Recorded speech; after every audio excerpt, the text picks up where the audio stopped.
You may be surprised to learn that some of the most iconic brands surrounding hip-hop and sneaker culture never actually sought out to reach the customers they have today. Let's take Polo by Ralph Lauren for example. Ralph Lauren originally chose the sport of polo to represent his brand because he believed the sport itself was representative of the aspired class and style of his clothing. But nowadays, polo is closely associated with hip-hop culture. Or what about Timberland?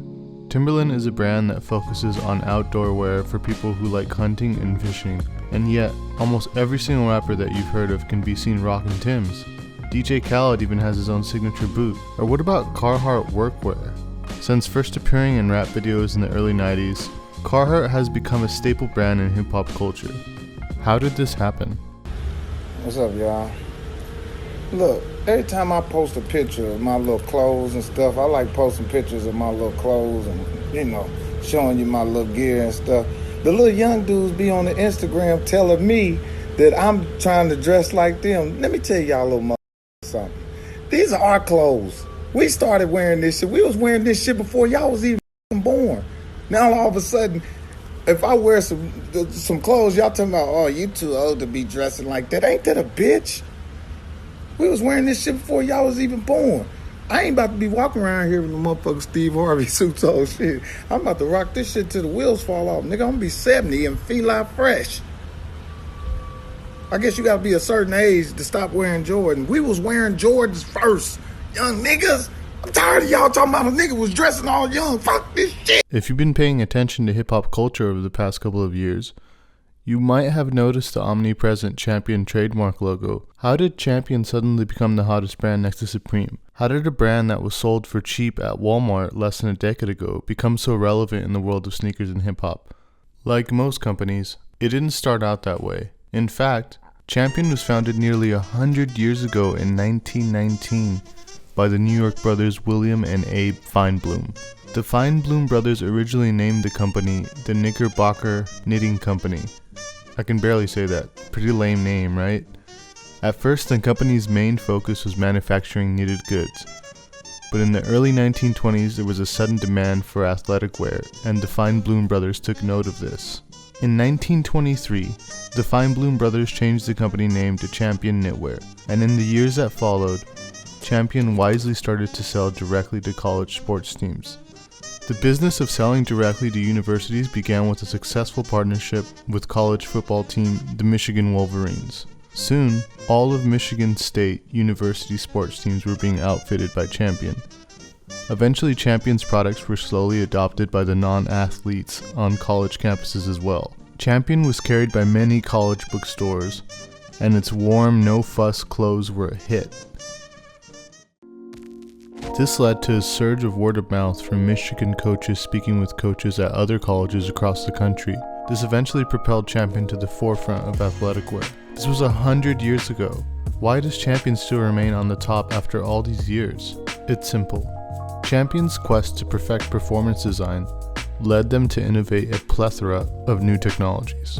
In 1920, Champion's rival Russell Athletic Co. pioneered the cotton sweatshirt. Hard to believe this was an exciting invention back then, but it was. Around the same time, Champion designed a sweater that would protect athletes during the cold and during training. This legendary design is what we know now as the hoodie. Champion had the foresight to invent the hoodie nearly 100 years ago. Pretty insane, right? But that's not the only invention that Champion patented. The Feinblum brothers created an anti-shrink and heat preventive technology called reverse weave. Reverse weave is a technology that Champion still puts to use today, with their signature stretch knit side panels on sweatshirts and gussets on sweatpants. Champion would later patent reversible t-shirts and the breathable mesh technology that can be seen on modern day sports jerseys. I think it's safe to say that Champion fundamentally changed the world of sportswear.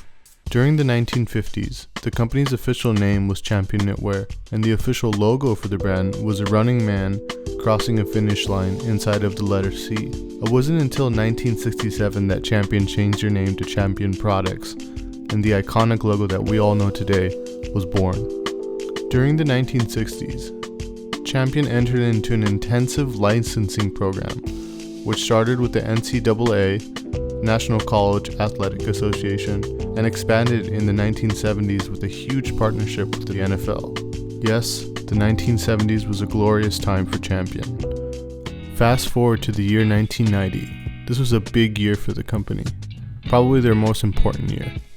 They were chosen to produce the uniforms for all 2017s in the NBA. This made Champion the go-to brand for all on and off-court merchandise in the NBA. 2 years later, Champion also became the official outfitter for the Olympic basketball team for the Summer Olympics, which included Michael Jordan. This helped the brand grow a reputation outside of the US and go global.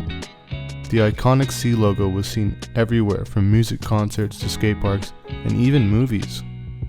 Around 1995, Champion's cultural position seemed to slip in favor of other brands, but around 2 years ago, the brand had a sudden resurgence together with the gaining popularity of retros, 90s, and streetwear. So why has Champion continued to dominate the world of sportswear? Well, in recent times, Champion began collaborating with high-end streetwear brands like Supreme, Vetements, and Off-White. In fact, in the early days as a single-door skate shop, Supreme would often embroider their logos onto blank Champion hoodies because Champion was so cheap back then. It wasn't until recent times that they officially started collaborating. So now we know.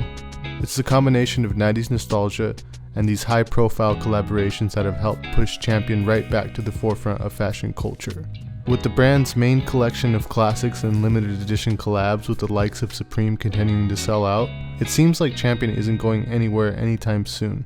It's hard to imagine a world without the C logo. What do you guys think? Do you think Champion can go another 100 years? Do you guys like Champion? Do you rock Champion? Leave a comment below with your thoughts. Thanks for watching.